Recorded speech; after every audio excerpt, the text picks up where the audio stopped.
High everyone, यो चाहिँ म बेलुकाको 5 बजे अफिसबाट भ्याएर देखेको यो सनसेट हो।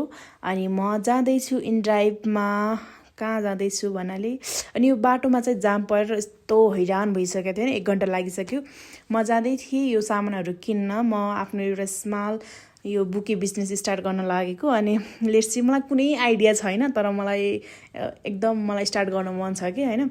अनि मलाई यो सामानहरूको पर्यो 1400, मोस्ट एक्सपेन्सिभ। म एक्सपेक्टेसन लिएर गएको थिएँ 500को मात्रै किन्छु स्टार्टमा, बिगिनिङमा।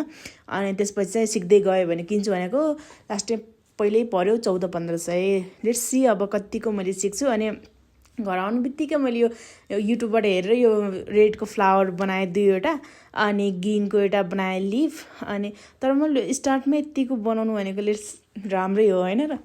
अनि लेट्स सी अब यो पुरै बुके बनायो भने चाहिँ कस्तो हुन्छ, मलाई पहिले स्योर छु कि म धेरै हुँदैन, तर लेट्स सी।